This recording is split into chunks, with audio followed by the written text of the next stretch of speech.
salaamaaleykum yéen ñu ñuy seetaan ci suñu Kaddu TV dal leen jàmm ci seen émission genre et développement. genre et développement di émission buy wax sur la promotion des droits humains maanaam nekkinu askan bi ci société bi équité égalité teg ci di saytu seen ak seen yelleef. émission buy dalal ay kàngam yu mag yu seen xam-xam màcc ci wàllu woowu. mën ngeen ko seetaan tous les 15 jours ci chaîne bu mag bii di suñu Kaddu TV bu ko kenn uute.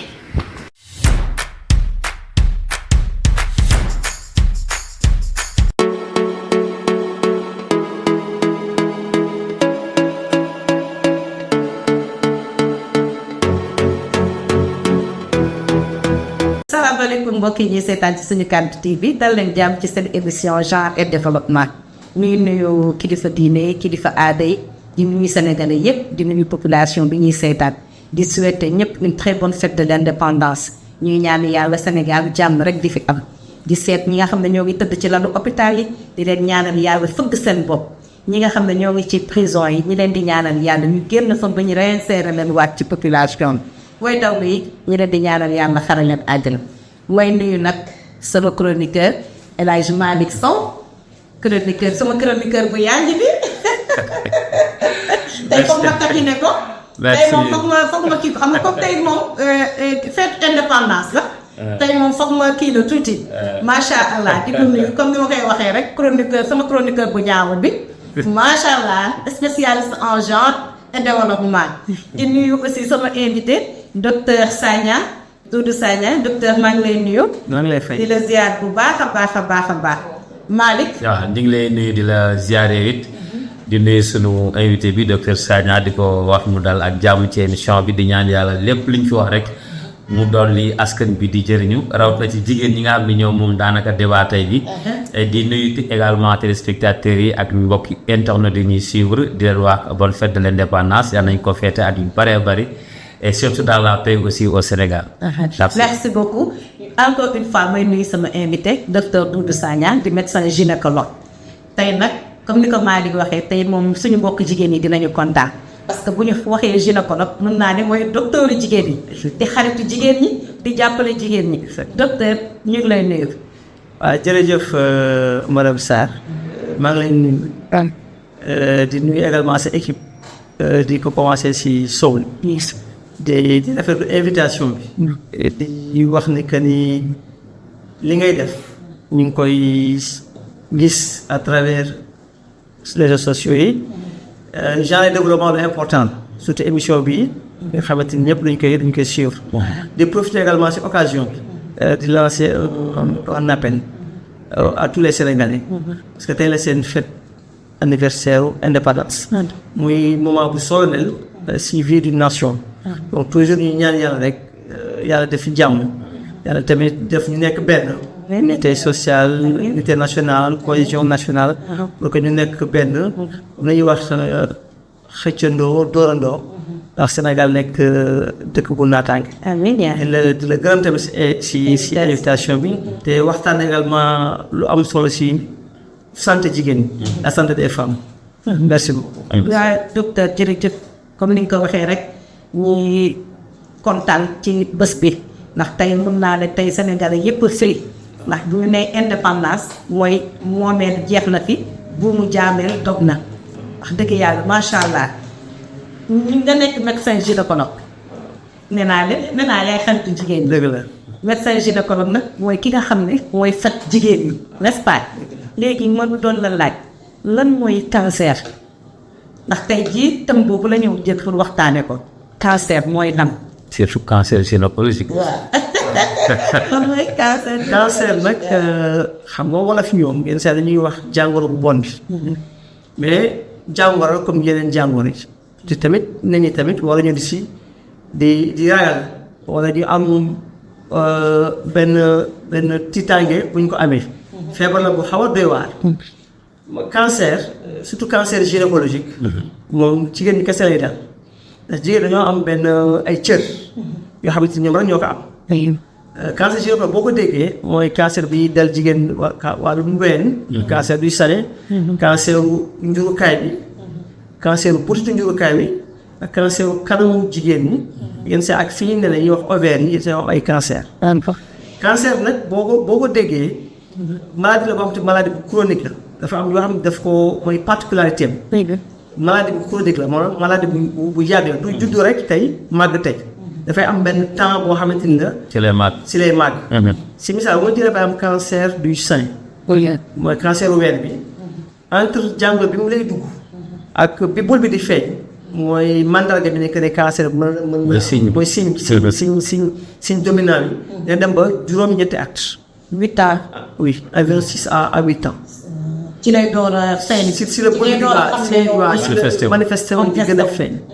boo jëlee cancer mooy la cancer buntu njurukaay mooy cancer du col. waaw cancer du col de l'utérus. entre bi la jàngoro bi di dugg ak bi première manifestation yi di feeñ dina dem ba 10 ba 15 ans. ça veut dire que évolution chronique la. très lente muy benn. ñaareel mooy que ne cancer dafa am particulier mooy dafa am lu ñuy wax métastase. métastase mooy que ne dafay commencer un point A dem ba un point B.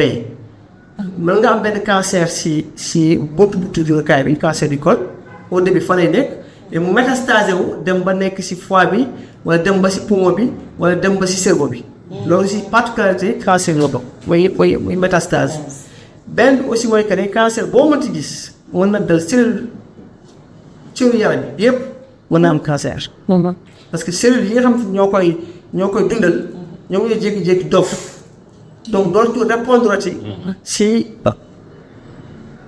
fonction wala ordre bi leen yaram bi di wax donc dañuy jékki-jékki dof am seen fonctionnement autonome anarchique donc dañuy doxale di wàll yenn cellules yi def ay groupe te yooyu la ñuy di déplacé wu.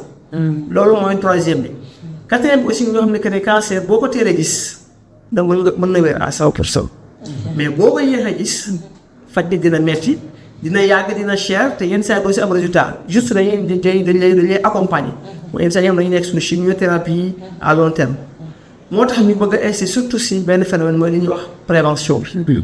Sénégal depuis quelque temps am na benn programme de lutte contre les maladies cancéreuses.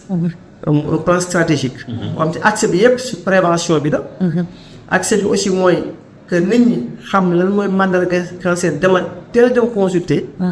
et surtout tam ñu équipé nit ñi pour ñu former leen. parce que particularité cancer fii en Afrique au Sénégal souvent dañuy dem ce qu'on appelle un retour tardif à la consultation dañuy yéex a dem consultation. yaa ngi wax léegi dogguma la yaa ngi wax prévention boo ko waxee mooy nga teel a fagaru ndax on a fait fagaru bu moo gën a faju. léegi prévention boobu xam nga dañu ne y a 3 types de cancer chez les femmes mais le cancer du col, le cancer des seins ak le cancer. Il y a le cancer de la vulve, il y a le cancer de l'ovaire, le cancer également trompé. mooy appareil génital femme daal lépp mën na am cancer. léegi cancer du col de l'utérus bu dee par exemple tey ji xam nga toujours dañu naan éducation et santé dañuy bokk parce que dama dégg temps yi ñuy wax affaire sensibilisation sur la prévention du cancer du col de l'utérus ñu koy wax ci affaire xale yi ma dégg ci la vaccination HPV ci prévention la bokk. est-ce que mën nga di ñëwal tuuti ci loolu ci prévention pour d'accord vaccination. contre li wax HPV waaw HPV mooy virus bi nga xamante ni la mooy waral cancer du col. parce que cancer la mais c'est d'origine infectieuse virus la. HPV boobu li tax vaccination bi am solo gis nañ ay yenn dëkk yoo xamante lu mel ne Australie lu mel ne Écosse bi ñu tàmbalee vaccination bi yàgg na trop gis nañ que fi ñu toll nii tembe c'est li ñuy wax incidence mooy nombre de nouveaux cas yi am dafa wàññi. boo bëggee éradiquer lu mel ne cancer du col vaccination bi c'est important parce que c'est un cancer qui est évitable. donc vaccination bi ñi ngi koy def mooy ñi nga xamante ne xale yi nga xamante ne moo seenu am rapport sexuel. c'est important. on les appelle souvent les filles naïves. les filles naïves waaw loolu terme la expression waaw parce que mooy expression boo xam ne xamuñu rapport sexuel. parce que virus boo commencé am rapport sexuel da lay dugg. waaw dafay nekk si góor dafay nekk si jigéen. le virus HPV. y en a plus de centaines plus de 200 virus yoo xam te dañ leen numéroté 1 2 3 4 ba ay 200. ces virus yooyu dafa am yoo xamante ni dañoo oncogène maanaam ñuy indi cancer am yoo xamante ni ils sont non oncogènes du cancer. léegi bis boo commencé am activité sexuelle virus boobu daf lay dugg. kon góor ñi ñooy wàllu jigéen ñi cancer. non déedéet góor duñ ko wàll mais góor ñi aussi dañ koy porté. ñoom ñoo koy indi. waaw góor dañ koy porté. léegi nag buñ ko porté. yow ku jigéen ki pour dee aw sëy nga am ko. mais li si ëpp solo mooy que ne si virus yooyu moom 99% virus yi dañ leen di éliminer spontanément. day génnaat. avec le vaccin. sans le vaccin. sans le vaccin. sans le vaccin. après si vaccin sans le vaccin dama leen di expliquer nan la kii bi di ñëwee. léegi boo ko porté mën nga ko éliminer mais dafa am ay facteurs yoo xam ne mooy tax virus bi di persister. virus bi bu persister. si lay indi ay musiba ay jàngoro. yéen facteurs yi yan la. exactement facteurs yi tax virus bi di persister. voilà loolu mooy premier mooy li ñuy wax multipartenariat sexuel. am ay rapports sexuels yu bëri. non protégé maanaam nga seeg c'est pas non ak même. mais foofu tamit. ci sensibilisation bi. waaw xam nga am rapport sexuel yu bëri. waaw ak rapport sexuel yu bëri ci nit ñi wute. bokkul loolu la. voilà parce que mën nga am sa jëkkër tam di def rapport lu bëri de. kooku bokkuñu ko. sans arrêt waaw. kooku c'est un conjoint unique. voilà. waaw kooku du rapport sexuel du. on parle de multipartenariat. ok. nga multipartenariat bokkul ak rapport sexuel. fréquence waaw bu fréquent. mën nga am sa nekk sa jëkkër di am 10 rapports sexuels. loolu amul problème mais multipartenariat plusieurs partenaires sexuels. avec des rapports sexuels non protégés. c'est important. ensuite deuxième élément bi mooy précocité rapport sexuel parce que xale yi aussi boo dañoo am précocité précoce avant 13 ans. seen système immunitaire du résistant. mais léegi la sexualité est très précoce. exactement loolu moo tax ñu gis ne que tu vas voir il y a quelques années ay cancers yoo xam ne daal arrivé autour de 40-50 ans. mais léegi c'est un peu à la baisse donc précocité bi multipartenariat bi infection sexuellement transmissible yooyu aussi c'est des facteurs qui vont contribuer à ce que virus bi toog. infection à chlamydia infection à mycoplasme infection également comme ay VIH par exemple yooyu ay day indi ay immunodépression. yoo xamante ne yenn saa yi day tax virus bi dafay toog te bu fa toogee rek commencé def liggéey am aussi un autre élément mooy jigéen ñi nga xamante ne dañuy def ay. tabac par exemple seen kanam. jël ay ingrédients. foofu moom pour que docteur damaa bëgg a persister fa. parce que xam nga nga insister bu baax foofu. parce que actualité bi am na cancer comme ni ñu koy waxtaanee fan yi cancer bi kon dafa bëri fan la dafa ëpp. parce que nee nañu Sénégal mooy deuxième pays je pense que mooy deuxième pays le plus touché en Afrique ci cancer du col moom laa dégg ñuy wax. mais façon bu nekk ngay dégg ci réseaux sociaux yi jigéen ñi di ko def ci seen kanam yi loolu lan la loolu mooy li ma la wax rek. loolu dafa fi mu nekk nii moom. parce que booy cancer dafa am leen benn facteur bu koy initier dafa am lu koy débuter am na lu koy entretenir. facteur entretenant yi. gis nga yooyu ñu jël di ko def seen kanam te xamuñu lan la. def nañ ci ay analyses yoo xamante ni daal c'est dañuy jël ay piles c'est dañuy jël ay. pile waaw mooy kii bi. batterie bi waaw tabac am na ay batterie am na un peu d'acide c'est-à-dire dafay agresser muqueuse vaginale bi. mais Fatou duñ koy def. non dañu koy jël poudre bi def ko dëbb ko. def ko ci seen kanam parce que day tax mu gën a rétrécir parce que c'est des produits corrosifs. maanaam dafay agressé. donc bu plus muy xat tu penses que c'est mieux mais en réalité dafay agressé li ñuy wax muqueuse vaginale bi léegi da koy dénaturer rek bu ko defee su ñu fekk bu benn microbe ñëwee rek wala benn. gën a exposé donc day trouver un terrain propice commencer développer wu. donc système bi bulet xaw ma. waaw mooy bulet yi. yooyu bulet moom si ginnaaw lañu koy def. bulet yi ñuy toog waaw non bulet yi ñuy toog dañu ko tuddee bulet parce que forme de bulet la. mais ay dafa raw def ay ingrédients.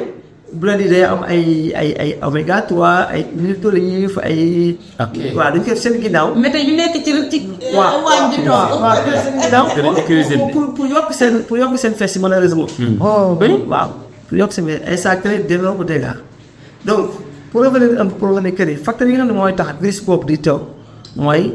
rapport sexuel multipartenariat bi précocité yi infection yi. terrain immunodéprimé comme nga am benn terrain VIH. yi ñuy dugal seen kanam ñu tuddee ko nokkos ñu tuddee ko tababa ñu tuddee ko ingrédient pour gën a neexal seen sëy mais aussi tabac bi. lan bi tabac tux pour tabac ci boppam. jigéen yu bëri aussi. ils utilisent ce qu'on appelle la cigarette. C'est très fréquent maintenant. C'est très fréquent que jigéen ñi di utiliser cigarette wala chicha bi. chicha yooyu yëpp ay xeet pour de chicha moom dina joxe cancer aussi. facteur la boo xamante ni la dafay entretenir virus bi moo nekk loolu virus ba nekkee dafay commencer liggéey commencer togg def ay désorganisation ba finalement léegi mu nekk un point de départ. am na ñoo xam ne gis dégg naa aussi ñu ne dañuy jël ay pastilles. waaw. ay pastilles bandaay di ko def ci seen kanam. il met tout parce que il pense que suñu moom ci sama cristal samay xarit nañ nag mais yenn saa yi dañuy ëppal. mais est-ce que docteur loolu du ñu wax ni d'une part yéen les professionnels am ngeen fa leen fayiree ci wàllu sensibilisation bi parce que déjà y a des programmes de dépistage contre le cancer. gis nañ ni programme yaa ngi gën a bëri yéen a ngi gën a def ay activités et chaque année ñu ay initiatives yu bees ay bulet xam nga mu ngi door a génn bulet ak ñoom benn tababa ak man batterie bi ba ci xaw a rey. waaw batterie yow batterie. waaw batterie moom mu ngay defee ci kanam mais est-ce que duñu wax ni aussi les professionnels dañu xaw a fay un peu ci wàllu sensibilisation bi surtout concernant le dépistage. d'accord naa si yow kër yi. agent de santé yi xaw nañ fayir docteur. parce que dañoo toog seen bureau rek. di recevoir complications yi ak dégâts yi di ko gérer. dañuy nekk seen bureau wala hôpital di gérer complications yi. nit ñëw am complication nga gérer mu dem. mais doo def travail en amont. waaw. maanaam ki ngay sensibiliser mooy ki nga xam ne c'est trop tard. exactement dal na ko ba pare ba mu ñëw ci yow. mais dem ci nit ñi nga xam dalagu leen mais foofu aussi dafa des lu bëri. dafa des lu bëri. moo tax ñuy appeler que ça soit bàjjenu gox yi que ça soit leader communautaire que ça soit chef religieux. dañuy am ils sont hors la santé. ba pare nekk si communauté bi ñoom nañu gën di waxal ñuy defar sensibilisation parce que yenn saa médecin bi. donc occasion bi tout le temps dem dajale nit ñi di wax ak ñoom. moom ki muy recevoir lay expliquer kooku pour mu nekk relayeur. mais ki nekk am jàngoroom moom jàngoroom la tal. li nga koy wax sax du ko dégg. waaw bu weesoo moom mi ngi dox ay soxnaam faj ko après leen yàlla moo xam. léegi nag. moo tax ñuy def travail de sensibilisation bi si loo tax ma lay remercier si invitation yi ngeen di invité yow ak son fii. véhiculer message boobu. pour ñu également gën a xam que ni au delà de faj bi Sénégal comme ni nga ko waxee. fagaru moo gën. ndax faj bi metti na cher na te tamit yenn saa yi bu yéexee ba yéex résultat yi nga si am dina xaw a dina xaw a. je suis très d'accord naa ak yow trop si li nga wax. que ni kat il faut yokk sensibilisation bi. sensibilisation bi rek c'est au niveau de la communauté monégasque. donc on appelle tout le monde que ñuy def sensibilisation bi. ba nga xamante ni. li seen santé. santé dafa important si nit. balaa nga xam ne nga feebar. te ñun on reçoit que les cas compliqués. mais foofu docteur xam nga ñu ngi ci émission genre développement on parle des droits humains mais est-ce que amul genre discrimination sur le traitement. parce qu'on parle des inégalités socio-économiques inégalités ci wàllu je sais pas la prise en charge médicale de ces femmes yi nga xam ne vraiment am nañ ko mais dafa mel ni sur le traitement am na genre. inégalité. si accès aux soins bi wala. si accès aux soins bi tax may wax. waaw xam nga inégalité bi pour man elle est plus financière. elle est une inégalité certes financière. parce que hôpital aussi boo fa demee. bu dee il faut nga faju jox xaalis tamit boo nga xaalis doo faju. il faut les moyens. Sur le plan financier il y a inégalité moo tax. femmes yi ak ñi nga xam dañoo am jafe-jafe yéex a ñëw hôpital. ndax boo demee hôpital ñu laaj la ni il faut nga fay te amoo loo fay consultation. te day metti doo dem. tant que amoo doo dem donc il y a inégalité sur le plan financier et je pense que loolu il faut que état bi ak ñun aussi ñu jéem si def ay jéego ba nit ñi ñu am ñu ñàkk am ñëw wala faju. loolu moo sax cancer xaw a bëri parce que y a ce qu'on appelle un recours tardif aux soins dañuy yéex a dem consultation. xam nga bu ñu nee accès aux soins sax ci inégalité bi ci gën a metti mooy dañuy tuddee inégalité géographique. booboo ci gën a metti parce que boobu aussi dañuy gis ne généralement la femme rurale ñoom ñu gën a am problème yooyu parce que très loin des services de santé quoi laa bëgg wax foofu. surtout man ko surtout communes yi nga xam ne dafa dañu soriantoo. parce que en général yéen da ngeen di am poste de santé am district sanitaire door a am hôpital mais da ngay gis commune boo xam ne da ngay gis arrondissement boo xam ne district sanitaire pour mu am ko tam dama ay case de santé ay case de santé am ay wala ay poste de santé. Exactement. voilà léegi loolu bu amee ci gox nan la nit ki di yéen a prévenir boppam bay xam ne am na cancer prévenir boppam ci xale beeg. Et dans les programmes de sensibilisation ces femmes-là ces femmes rurales dañ leen a xaw a un peu laissé en rade. waaw dëgg la je suis parfaitement en phase ak yow mais ñu ngi def ay jéego man je viens de par exemple département Bignona par exemple foofu benn centre de santé la am ay cases de santé ak ay postes de santé. c'est combien d'habitants? moom wax exactement parce que jàppoo chiffre yi mais population bi sur cible 186 000 et quelques mooy li ñuy couvrir. Ouais. mais discrimination bi accès géographique c'est très important parce que y a des zones yoo xamante ni la pour nga jóge fa ñëw faju c'est difficile parce que route yi baaxul parce que doo am ku la indi à certains moments de la journée. doo gis oto doo gis Jakarta tu es obligé nga toog fi nga toog. accès bi muy wax accès géographique c'est très réel. deuxièmement également ñi fa nekk il faut ñu jël ay jumtukaay. c'est ça ñu mën a faj parce que kii jógee benn village ñëw. xamoo nu daf may egsi ba pare mu ñëw yow xamoo li ko dal c'est encore pire. donc il faut ñu capacité agent de santé yi. il faut ñu def ay jumtukaay yoo xam ne ñoom aussi dañ mën a xam que ne lii mooy feebar bi est-ce que dañ ko war a référer est-ce que dañ ko wax mu war dellu këram est-ce que mën nañ ko faj parce que yenn saa yi nga wax kenn mu dellu këram. fekk yaa ngi koy door. fekk waroo ko mu dellu këram. donc xam aussi li ngay faj c'est très important donc autant accessibilité géographique war na ci travail autant formation ak relever niveau de compétence su agent de santé yi. autant également équiper centre de santé yi ak structure hospitalière. surtout je pense que yooyu mooy principaux défis. ensuite nag muy fexe en sorte que ku bëgg a faj ñoo fayu par système je sais pas mutualisation système de solidarité sanitaire bien par système de gratuité des soins nañu ngi si mën a faj parce que bu dee amuloo aussi loo fajoo doo dem hôpital faj. donc inaccessibilité bi sur ces deux plans je suis d'accord. et il faut que gouvernement bi aussi ministère travaille si. pour que aussi nañu am accès à des soins de qualité. soins de qualité aussi. mais est-ce que gouvernement bi ngi waxtaan ak yéen ñi nga xam ne yéen a nekk ci zone yooyu est-ce que ñu ngi toog ak yéen di waxtaan xool lan ak lan moo manqué fan la situation bi toll exactement est-ce que gouvernement bi ñu ngi def ay jéego. waaw ñu ngi def ay jéego. ñu ngi def ay jéego. jéego yi nag doyagul ni mu war a doy parce que war nañ def plus que ça. moi sama cri de cœur mooy que ne gouvernement bi à travers ministère de la santé bi def plus d'efforts que ça. ñu def ay forêt dañuy def ay tournées ñu ñëw dañuy nemmeeku mais toujours dafay am benn suivi am évaluation yenn saa yi nga def ay jéego mais suivi mu xaw a des donc ñu ngi def ay jéego mais jéego yi quand même des na mais on pense que avec le temps ak proposition yi ñu leen di jox. ñu koy dégg. parce que ñoom avec le temps dañ jël ay mesures en fonction de ñu ni ñu proposé parce que yenn saa aussi def ay proposition jël ay plans d'action ba pare fàttali li ñu la wax. ñi la professionnel de santé yi wax. si ça c'est un problème. il faut ñuy déglu ñun agent de santé yi. pour exemple lu ñu leen di wax parce que ñoo xam les réalités. à part l'accès aux soins day ñëw ci maintenant le traitement. est-ce que traitement bi am na ay options yoo xam ne mën nañ ko duppee option yu bees pour les femmes yi nga xam ne déjà am nañ cancer gynécologique. waaw léegi traitement bi ça dépend si stade bi. lu la waxee. cancer bu nekk ak sa stade am na ñoo xamante ni la. avancé gul trop loolu traitement est local pour benn cancer du col yenn saa am na lu ñuy wax genre ay laser yoo xam te bu dee cancer bi c'est pas trop bien avancé dañ koy ñëw rek dindi ko. par laser cancer du col. waaw dañ ko ñëw rek dindi ko. ay système de laser la am na yoo xam ne également ay cryothérapie la comme genre glace ñuy appliqué mais yow mooy cancer yoo xam ne ay cancer comment on dit local in situ. soreewul bu soree.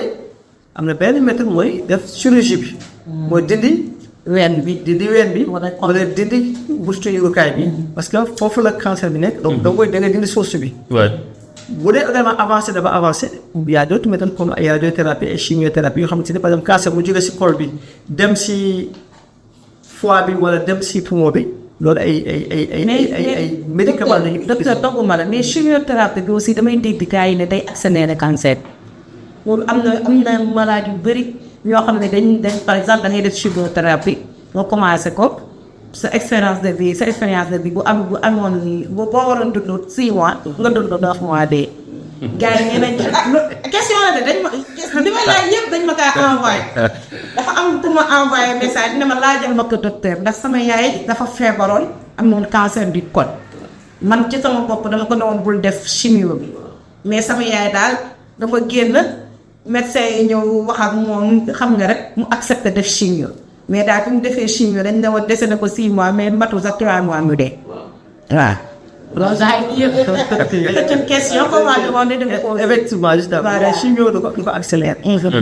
chimio dafay allonger durée de survie. léegi nag yenn saa yi effet secondaire yi mooy xaw a tëdd xam nga boo nekkee mag ñoo defee chimio dafa xaw a lourd parce que dafa am ay drogue yu ñuy jox. donc yooyu nag dafa am benn ay effet secondaire yu xaw a grave yu xaw a lourd. waaw parce que day yaay ji da daan wàccu ba. exactement daan wàccu ba bëgg a nga koy def ngay wàccu. sa biir di daw. ngay perdre say karaw des fois sa vision floue. des fois sa peau bi commencé changer. donc si tu es déjà âgé am yenn âge yi déjà tu es fragile loolu si la njëkk a gën a yokk fragilité bi. moo tax yenn saa aussi chimiothérapie moom des fois mën na gën a du aggraver mais mën na gën a sonal. ba du cancer bi sax moo lay yóbbu. mais par effet secondaire yenn saa yi nga dul attan fekk yow sa immunodéprimé. fekk yow nga sonn ba finalement bàyyi ko def sax mooy gën. mais principe chimiothérapie mooy allonger durée de survie. ok attaqué mais effet secondaire souvent nag mooy moo tax dafay laaj yenn saa yi ce qu'on appelle benn critère de sélection. critère de sélection si nit ñi ñu koy defal également si drogue yi ñu koy utiliser mooy médicaments yi. y a des drogues qui sont très très très lourdes nga xamante ni doo ko attan jeune sax doo ko attan. donc si tu es très avancé en âge aussi. ça va être très difficile pour atteindre. ok sànq wax nañ ci problème accès bi wax nañ également ci traitement bi mais am na beneen problème boo xamante ni nemmeeku nañ ko mooy le soutien et l'accompagnement. généralement les femmes yi nga xam dañoo am cancer gynécologique. surtout bu demee ba dekk ci cas bu avancé dañuy manquer soutien dañuy manquer accompagnement c'est-à-dire ki leen di suivre daf leen xaar seulement à la structure sanitaire mais une fois chez lui bu demee ñibbi këram wala une fois chez elle moom kese la donc soutien boobu ak accompagnement boobu lu tax bokkul ci programme bi nga xamante ni man mun naa ko jàppee sax ci programme prévention la war a bëgg.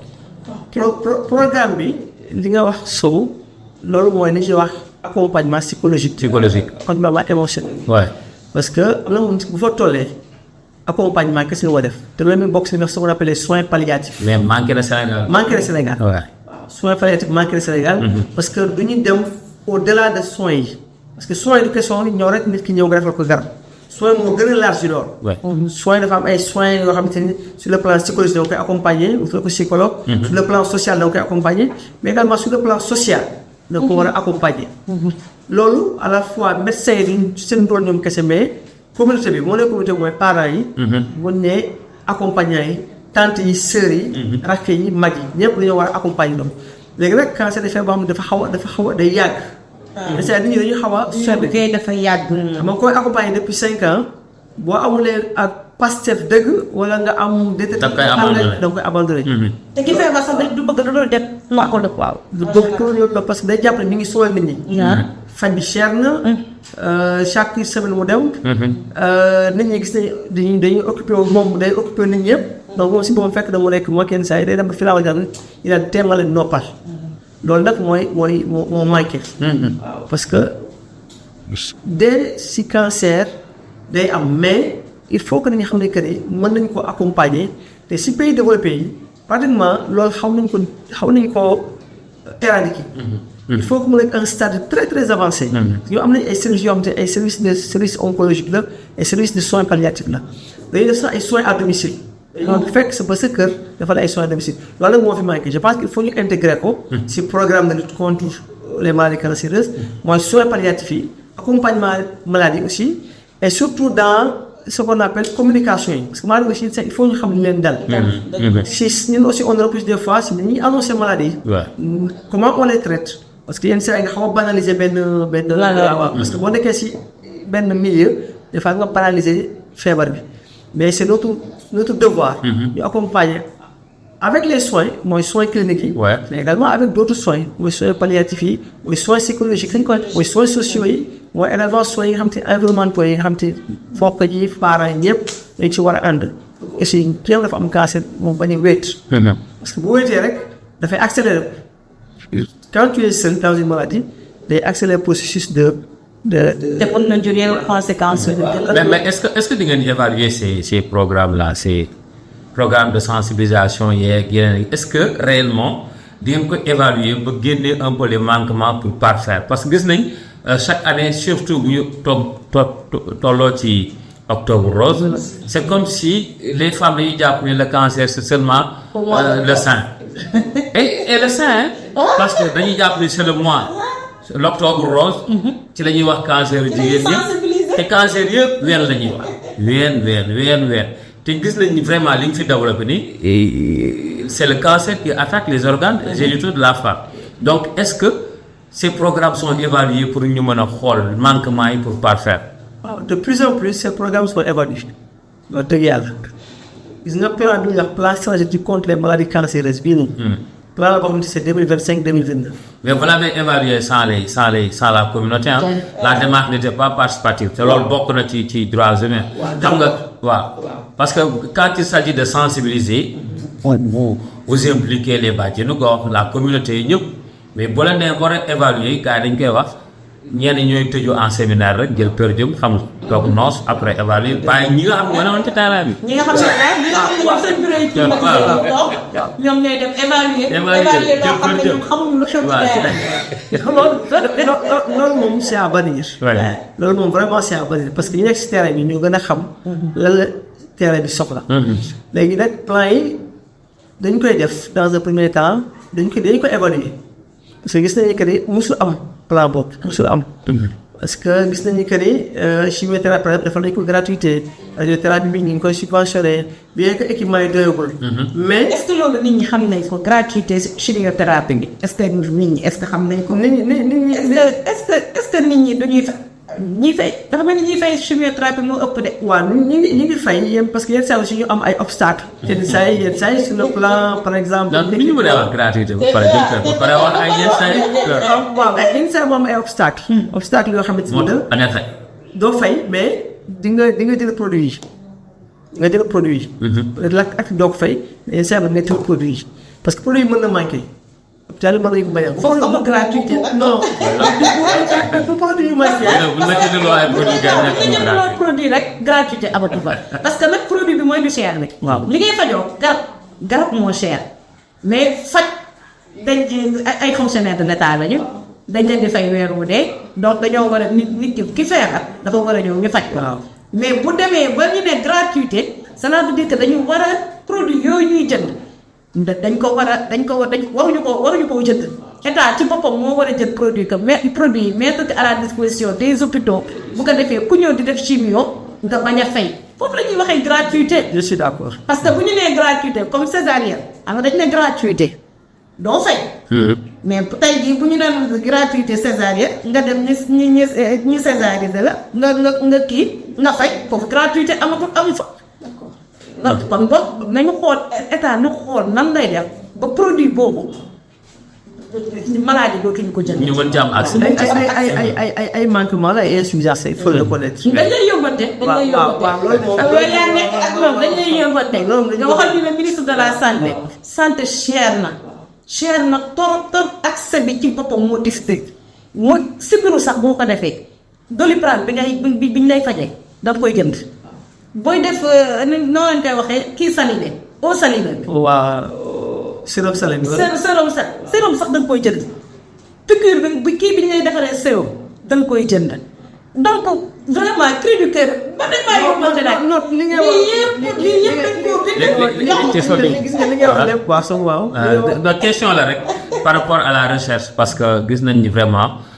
Les cancers gynécologiques mi ngi def ravage au Sénégal ci wàllu sensibilisation bi des na ci wàllu traitement bi des na l'accès aux soins des na est-ce que réellement côté recherche laay jëm est-ce que mi ngi am y a des avancées nga xam ni vraiment indi nañ ko pour que dañ koy tuddee les recherches en cours yoo xam ne mën nañ améliorer un peu le traitement wala ba peut-être jéem a éradiquer ces maladies là ou cette problématique. am na benn depuis quelques années un centre de recherche en oncologie. fii Sénégal. waaw centre de recherche en oncologie boo xam te ne ñuy jël ñi nga xam te ñoo gën a am seen xam-xam si wàllu oncologie maanaam soin cancer la ñu leen di regroupé wu ñu xam Sénégal ban type de cancer moo fi gën a fréquent parce que cancer boo dafa bëri accès spécificité. fii cancer du col daf fi bëri. mais boo demee si dëkk yi nga xam te am na ay programme de dépistage cancer du col pays occidentaux yi cancer du col pratiquement amatu fa. donc am nañu centre de recherche en oncologie boo xam te ne dinañ jël ñi nga xam te les pas les savants mais ñi nga xam ne ñoo seen xel si la gën a màcc. ñu leen di réunir ñu def ay ce qu'on appelle ay plan def ce qu'on appelle un registre des tumeurs. xam yan cancer moo fi ëpp lan moo koy faj lan moo koy joxe pour aussi ñu contextualiser loolu suñu def ay innovation et je pense que loolu c'est fi ñu jëm la formation bi de plus en plus ak recherche yi de plus en plus aussi ñu ngi koy disons ñu ngi koy dugal si suñu programme bi si ñu ngi koy def également pour que ñi nga xamante ne ils sont intéressés par la recherche aussi si dem vers ce sens là loolu moom je suis d'accord et puis dans sa xel que recherche boobu di si prétendre dina génne ay résultats yoo xamante ni la mën a xam exactement cancer yi yan ñoo ëpp Sénégal ak nu ñu koy fajee ak lan la ñu war a def pour moytu ko état du Sénégal mooy financé wala dañu am ay organismes yu koy financé. waaw état du Sénégal mooy financé à hauteur de 60% pratiquement. léegi nag ñeneen ñi aussi partenaires yi bailleurs aussi comme gis nañu que ne cancer ni commencé am flambé au Sénégal. et puis c'est un problème de santé publique. donc ñoom aussi ñu ngi si def ay financement. mais majorité bi état bi moo koy def foofu. koy gérer waaw. ok c'est seen digganteeg organisation yi parce que gis naa LISCA vraiment ñu ngi def lu am solo ci octobre rose bi mais ñoom noonu cancer du sein rek la ñu wax. bàyyi la cancer du sein. ndax mais yow xam naa ne moom bëgg nañ ko moom. xam naa mbokk ñi seetaan moom. waaw xëy na peut-être mbokk ñi seetaan moom. waaw laajte nañ ko moom laaj nañ lu bari ci loolu. waaw lu tax cancer du sein rek ngay dégg. la ñuy dégg waaw cancer du sein respectateur yi ñuy seetaan moom ñu ngi envoyé message. nee nañ lu tax. cancer du sein rek ngay dégg. pourtant nag du loolu sax. cancer du sein xëy na peut-être ween ni mu amee solo peut-être si jigéen moo tax. ak complication yi.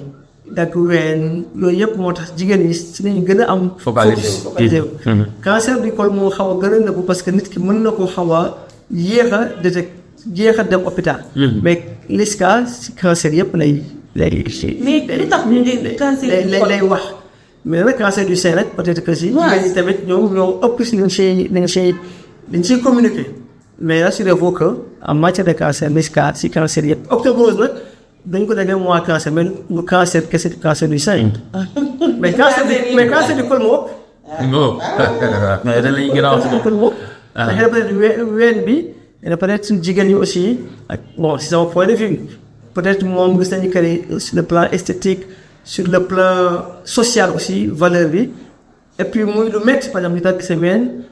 muy lu métti tamit nga xamante ni.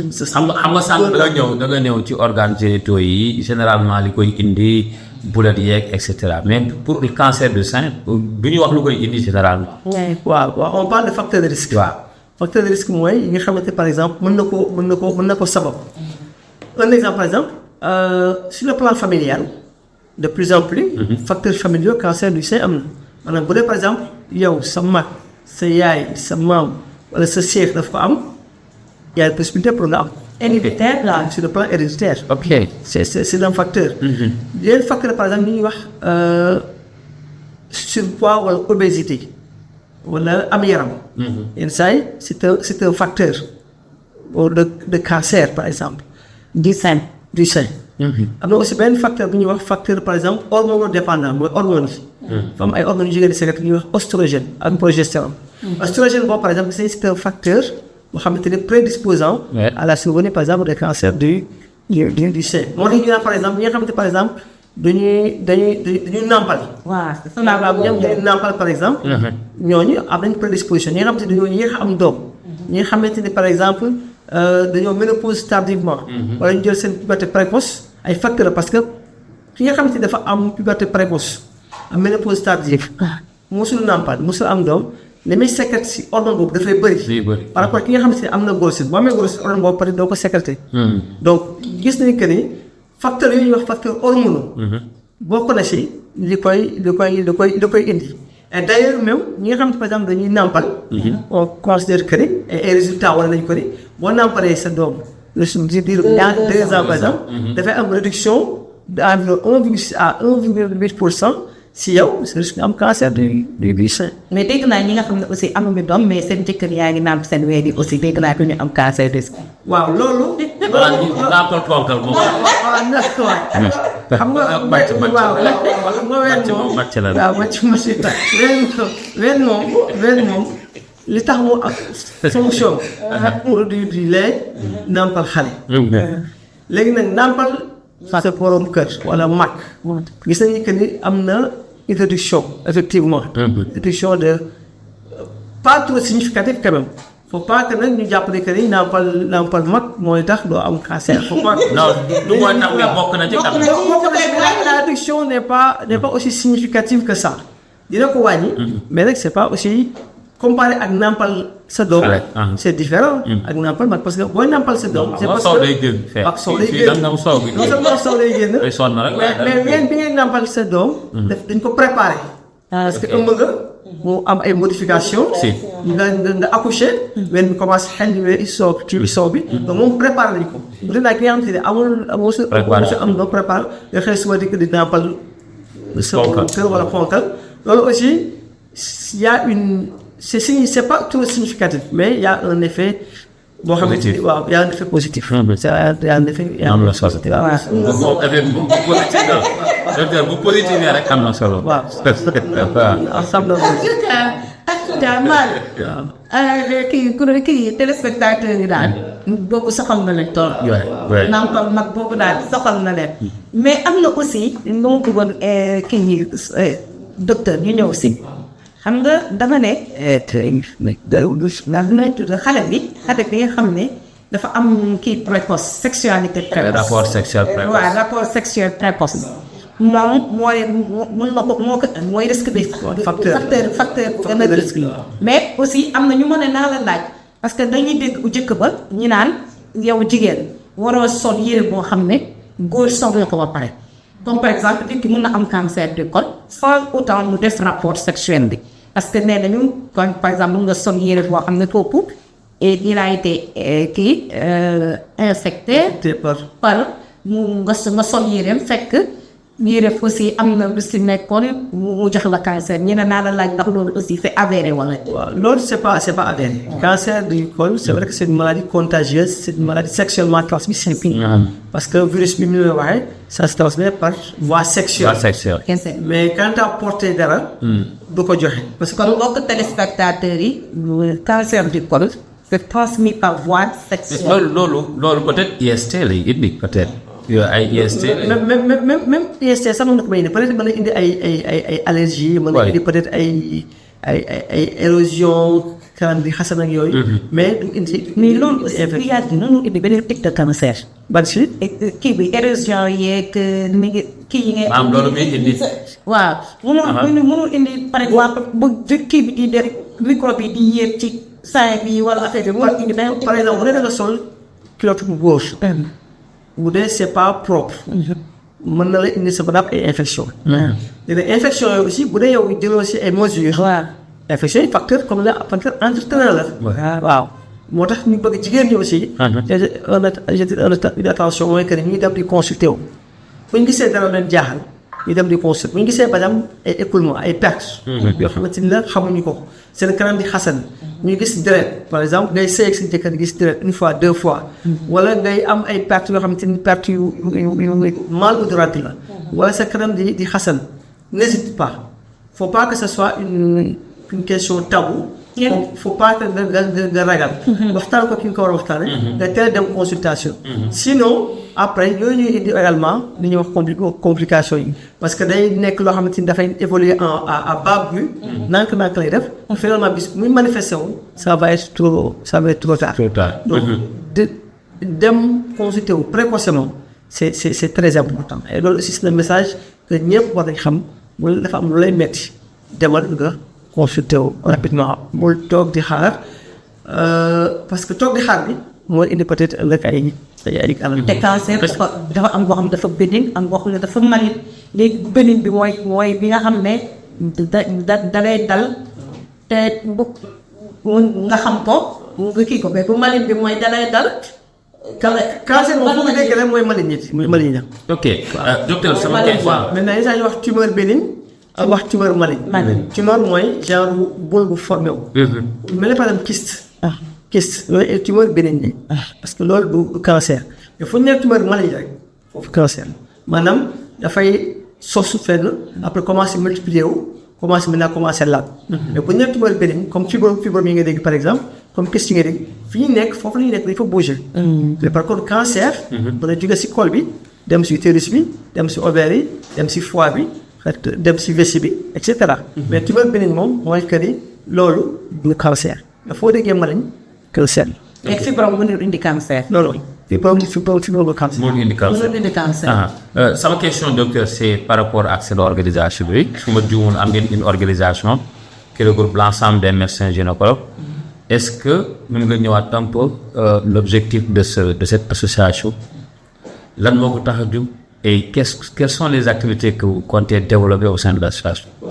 Et surtout sinon je repose la question autrement benn objectif bi ñaar stratégie de communication ci wàllu sensibilisation on voit rarement les médecins gynécologues comme vous dans les réseaux sociaux qui est aujourd'hui moo nekk en vogue la digitalisation qui participe à la sensibilisation gisuñu leen ci est-ce que mën nga ñëwaat ci vraiment le rôle de votre association qui regroupe l'ensemble des médecins gynécologues comme vous. association bi. association bu dynamique la kan. association boo xam te on est souvent face aux médias. dañ dem si médias yi. dañ def sensibilisation également di vulgariser wu. vulgarisation bi dañ dem également si hôpitaux yi. dafa def ay tournées si régions yi. dem gën a former suñu naataango yi que leen yëkkati seen défaut de compétence et puis jàppale si liggéey bi tamit. ok muy benn mooy aussi côté sensibilisation bi.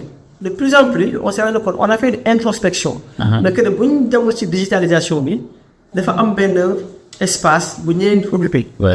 waaw loolu gis nañ def nañ introspection bi xam ne que ni on doit plus s'investir. si réseaux sociaux yi. ak si médias yi am na sax ñu ko doon def. ci jaaykatu bulet yi. exactement réseaux sociaux yi moo tax tey jii ñu mën a jaay bulet ba jigéen ñi di am ay problèmes. jaay bulet ñu ngi leen di jàpp na. waaw ñu ngi leen di jàpp. c'est parce que ñoom dañuy investir si réseaux sociaux. exactement. loolu c'était un manquement de notre part. il y avait des médecins. séparés yu koy def man par exemple ma koy def. Je vais citer quelques noms par exemple am na yeneen médecins yoo xam ne également dañ koy faral di def. maintenant on a voulu def organisation bi pour ñu def ay communication. par exemple boo soxlaa par exemple ëllëg benn gynécologue je peux lui demander mu ñëw. wax ak yow véhiculer message de sensibilisation pour que aussi nit ñi mën a entendre ce qu'on appelle la bonne voix. Sinon les gens vont entendre des voix qui ne sont pas véridiques. Ensuite. Objectif association bi également mooy vulgariser également ce qu'on appelle l'aspect gynécologie. Faire en sorte qu'il y ait plus de médecins en spécialisation en gynéco parce que soxla nañu ko si régions yi. manqué na de. manqué na parce que dem nañ si ay jéego mais ba tey des na. parce que boo nekkee fenn boo xam te trois gynéco par exemple woo ne kenn nekk fa loolu coono la te loolu sera plus performant. si ñu ngi dem si ce qu'on appelle mooy les performances yi congrès yi nga xam ne dañu koy faral di organiser également mais surtout dem vers la population de plus en plus chaque fois bu ñu defee sortie def campagne ñu également sorti si communauté bi expliquer leen il y a également ce qu'on appelle des formations yoo xam ne dañu koy def par exemple am na association en colposcopie par exemple boo xam ne chaque fois dafay dem si benn district yóbbaale matériel former leen si dépistage lésions cancéreuses si traitement lésions cancéreuses. C'est un ami le docteur Omar Gassama moo ko nekk il fait des sorties régulières yoo xamante ni dafay dem si structures yi gën leen dooleel gën leen sensibiliser et puis faj également ay malades. dans tout le Sénégal. dans tout le Sénégal. chaque année y a un circuit à faire. dans tout le Sénégal. kan mooy capitaliser ces sorties là c'est l'association ou bien c'est capitalisé individuellement c'est-à-dire ces sorties yooyu nga am moom mu tudd léegi docteur yi di ko def yow nga koy def est-ce que c'est une initiative de votre association ou c'est personnel, c'est individuel? Non, c'est une initiative de l'association. Ok. moo koy def association sénégalaise de gynéco-obstétricienne, association sénégalaise colposcopie ak association sénégalaise par exemple de chirurgie. ñoom ñoo def seen association def seen TDR dem vers les populations pour dimbali leen. Parce que gis nañu que également il y a beaucoup de manquements comme on dit. Et qui vous accompagne, l'État ou bien les organisations? Donc souvent l'accompagnement est pas personnel mais ñun ñi def seen cotisation dem. Ok. waaw fonds yi ci yéen lay suñu lay jógee. c'est ay quelques partenaires mais essentiel fonds yi suñu lay jógee suñu cotisation. pour dem dimbali parce que gis nañu que ne aussi soxla nañu. waaw soxla nañu ko et puis on voit beaucoup par exemple des références des régions yu ñëw Dakar. donc des fois dafay laaj ñu démocratiser soins yi décentraliser dem vers eux. pour que ñoom aussi ñu xam ne que ni ñii ñëw nañ te ñii xarañ nañ donc dañu mën a dimbali population parce que déplacement également population yi ñëw vers Dakar. xam nga bu jógee Ziguinchor ñëw ba Dakar bi faju boo ko mën a fekk foofu faj ko. mooy gën a Et pour le traitement l'accompagnement boo leen defee kii bi ba pare après traitement bi nan lay demee vous les suivez aussi yéen def suivi bi. waaw on les suit. maintenant am na si une part de boo xam ne dañu koy jël une part de boo xam ne peut-être ñoom personnellement ñoo koy jël. ak une part de boo xam ne c'est subventionné. donc c'est mais loolu ci traitement bi la.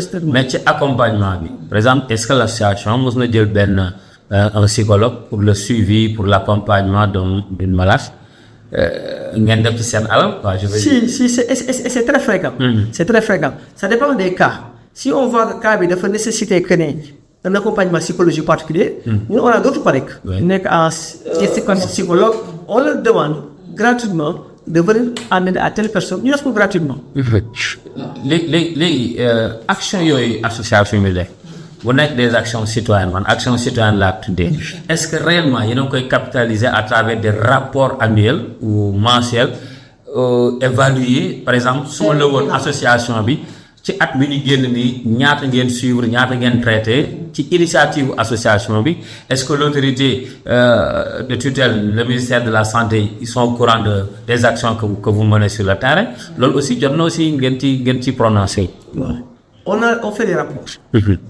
Chaque fois bu ñu defee sortie annuellement déjà am na ñu war a génn on fait un rapport annuel nombre de consultations yi nombre d'actes chirurgicaux yi en tout cas suñu participation à ces activités là ñu évaluer ko pour xam et là on va faire benn rapport en interne xool qu'est-ce qui n'a pas marché mais qu'est-ce qu'on peut faire de plus à chaque fois que ñu koy def on va inviter les agents du ministère ay seen représentants ñu ñëw parce que on a des collègues là-bas aussi ñu ñëwee ñu partager ak ñu rapport yi jox leen suñu recommandation jox leen suñu proposition léegi nag yi am na si yoo xamante ne dañu ko def à temps am yoo xamante ne par manque de moyens dañu ko def à temps mais n'empêche que ñun li ñu war a def on va le faire et puis di progresser chaque fois bu ñu jugee un palier A dem vers un palier B et on a à l'heure où je te parle xaw ma exactement mais on a toutes les consultations qu'on a eu à faire le nombre de patients qu'on a eu à dépister le nombre de patients qu'on a eu à traiter tous les chiffres sont maintenant après ñu vulgariser. Et vous partagez ces rapports-là avec le ministère. Et malgré tout, il n'y a pas d'accompagnement ni appui financier ou matériel venant du ministère. L'accompagnement n'est pas aussi conséquent que ça. waaw accompagnement war nañ gën a yokk seen. mais am na mais war nañ ko gën a yokk. Et là aussi je lance un appel pour que ñi nga xam prennent des initiatives pas associatives. aussi ministère bi xam ne que ñooñu aussi ñooy ñëw pour dimbali. dooleel ministère waaw dooleel ministère parce que ministère moo def lépp donc ñoom aussi il faut en retour ñu ñëw jàppale ñu si. kon li ñuy bébét li ñuy bëgg ñu koy faral di am. c'est ça surtout man ko surtout accompagnement bi moom xam naa ne war nañ ci gën a fii parce que Sénégal moom dafa métti. waaw man ko Sénégal dafa métti te faj bi dafa cher. dafa cher te malade yi bari nañ. trop. c'est de pauvreté. te loolu toujours may wax que ne fagaru bi dafa am solo. parce que hôpital da nga fa dem yenn saa yi faj bi cher. keroog maa ngi wax ak benn malade pour ma yéen da ngeen joxe ordonnance. moo tuddee nga jox ordonnance bi jeex. ordonnance bi war na jeex. te docteur seen ordonnance dafa cher. moo tax bu bëgg léegi faire en sorte que ku ñëw du nga faju il faut que ñu am également assez de médicaments. médicaments c'est vrai cher na et yenn saa yi aussi rupture da koy indi rupture aussi c'est pas bien donc bëgg nañ daal malade bi ñëw hôpital nga faj génn sans taux de bourse délié maanaam faj bi mu xaw a yomb. loolu nag yenn saa aussi mutuelle yi aussi c'est très important dañuy dem si également si mutuelle là aussi parce que faju dafa métti. Je lance un appel pour que mutualisation bi également nañuy di si def ay cëb. parce que loolu dina tax nga xamante ni yow kii feebar mën a un peu coût bi xaw a mën a wàññeeku parce que génne sax poche dem di faju moom. métti la déjà te koo mu ne la yéen suñu faj bi dafa cher santé bi dafa métti santé bi doxul mais. coono bi day baax. te Malick xam nga ni ma ko bëggoon naaj. waaw njëkk ba seen IB yi dafa yomboon mais léegi seen IB yi cher la. waaw pourtant IB cher cher noonu de. IB yi cher la mais IB yi cher li ëpp solo mooy également pouvoir d'achat également nit ñi dañoo xaw a wàññeeku tuuti. ok loolu aussi am na solo. pouvoir d'achat li nga moom peut-être yow 5000 yi nga mu amoon peut-être pouvoir bu xaw na wàññeeku. léegi bu pouvoir bu d'achat bi wàññeekoo yow aussi li nga doon jënd bu dee peut-être jàppal ne dafa yomb. dafay gën a cher waaw loolu aussi il faut le peut-être pouvoir d'achat bi dafa yokk mais faju comme ni ñu koy waxee rek amul njëkk amul njëkk ku nekk nag am nga droit ñu hôpital ñu faj la te surtout faj ñu wax soins de qualité yi ñuy wax parce que ñi koy faral di wax fi ñu jëm mooy que ni bëgg nañ fu ne boo ñëwee faju environnement bi ngay fajoo mooy environnement bu sécurisé ñi lay faj ñu assez compétent pour jox la ay soins yi nga xam te mooy soins yi optimaux soins yi gën mais tamit yow nga am satisfaction malade bi loolu nag mooy finalité bi malade bi am satisfaction si dañu ko faj ba amul satisfaction je pense que amul benn njëriñ. maa ngi waxtaan bi neex na tamit waaye suñu technicien bu ñu may nee naa leen lii mënuñu ko def ci 1 heure de temps parce que cancer dafa nekk loo xam ne dafa large te Sénégal bi yëpp ñooy laaj émission bi koo wax ñu ne la émission bi moom xam naa da ngeen koy defaat ko. xam naa moom bu bëri yoonee rek incha allah. J'ai une dernière question parce que ñoom dafa intéressé par rapport ak les facteurs yi nga xam ne tudd nga ko fii surtout les rapports sexuels précoces mais gis nañ aussi la sensibilisation dañ ko axé ci bàjjen gox yi dans les quartiers. Souvent on oublie les établissements scolaires te foofu aussi gis nañu vraiment zone à risque la. waaw est-ce que jotul aussi ñu jéem a orienter un peu les activités de sensibilisation dans les établissements scolaires c'est-à-dire en milieu scolaire quoi je veux dire. C'est une très bonne initiative li nga wax nii. parce que éducation en milieu scolaire surtout éducation sexuelle en milieu scolaire. loolu aussi c'est important. Pour rappel association bi dana def ay ce qu'on appelle ay sorties ci école yi. dem ci école yi. di leen sensibiliser di waxtaan ak ñoom. mais li on doit le faire dans un cadre beaucoup plus large. école yi ñu am benn moment boo xamante ne. un programme spécial. parce que boo jëlee vaccination par exemple. vaccination bi ñu ngi def entre 9 ba 14 ans par exemple. mais ñooñu il faut nga def expliquer leen. ampleur bi expliquer leen que ni lii lan moo tax ñu war leen vacciner. mais bu dee xamuñu ko nga jël si doom dem rek vacciner. moom aussi il va se poser des questions pourquoi ñu may vacciner. donc loolu c'est capital. parce que ñu dem si école yi di sensibiliser ñu dem si chef d'établissement yi ñu am un temps. xam si dañuy ñëw wax ak ñoom waxtaan ak ñoom surtout xale yi pour ñoom aussi comme ñoom ils sont concernés. C'est ça parce que cancer moom gis nañu que ni vaccination bi. c'est le meilleur moyen pour arrêter ko. parce que yeneen nag mooy li ñuy wax frottis yeeg ak beneen bi IVA IVL mais vaccination. c'est très capital. pour arrêter progression flambée cancer par rapport et loolu. les concernés mooy ñu nekk en âge scolaire. fu ñu dem wax ak ñoom. comme ça ñu comprendre. bu wax rek seen yaay yi. mais wax ak ñoom aussi parce que c'est ça sont assez éveillés pour comprendre. mën nañu nekk sax ay relais auprès des parents après. exactement. ça ku vacciné wu ne yaay kat man waxoon nañu ne war naa vacciné wu. mais daa vacciné wu moom. parce qu'ils sont assez éveillés. si je pense que c'est quelque chose qu'on va. Merci beaucoup docteur. Malick. ñu tàggatoo. waaw moom waxtaan bi ñu mayoon jeex na. docteur votre mot de la fin. waaw di leen gërëm di gërëm si équipe également si invitation bi wax la que nous restons disponibles parce que aussi comme ni ko soo waxee dañoo bayoon benn partie il faut ñu combler partie bi ñu donner la bonne information sa émission également genre développement bi également c'est très bien très suivi bokk ñu koy rafetlu di la ñaanal yàlla nga si am ndam incha allah parce que si gis nañ sa taxawaay c'est également sa li nga bëgg. waaw parce que c'est important santé bi citoyenneté c'est important di nga également Sow. waaw moom aussi jàmbaar la. man ko tey sànq nga ko man xam nga ku la xamee ku la si dem ma xamee. waaw jërëjëf waay di nga également c'est équipe bu baax jërëjëf. merci docteur di la nuyu yaay tamit di la vraiment remercier ci disponibilité bi ak clarté explication yi vraiment jàng nañ fi lu bëree bëri. di ñaan yàlla yokk xam-xam gi ak mën-mën gi et association bi aussi li tax ngeen sos ko yéen a ko xam yàlla na ngeen def ba ngeen atteindre seen objectif yëpp vraiment yàlla mën na ko yàlla def di remercier internautes et téléspectateurs yi ak l'équipe technique di leen jox dig daje ci beneen numéro. merci beaucoup Malick yow tam ñu lay remercier comme ni ñu koy waxee saa su ne les grands spécialistes en genre et développement di la gërëm di la sant di remercier docteur macha allah tey lu bari génn na fi xam-xam génn na fi.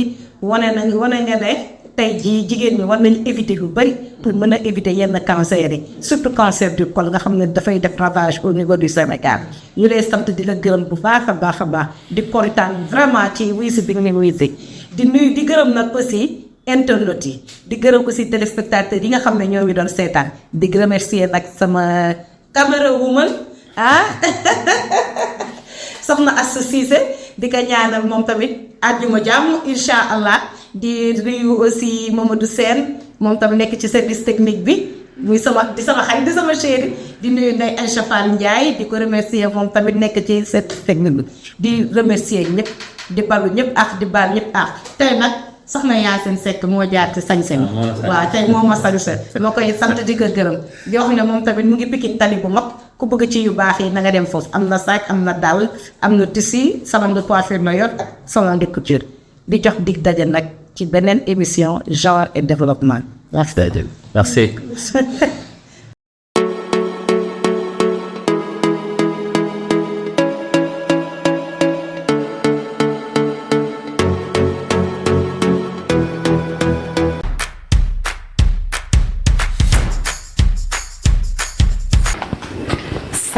salaamaaleykum yéen ñu ñuy seetaan ci suñu Kaddu TV dal leen jàmm ci seen émission genre et développement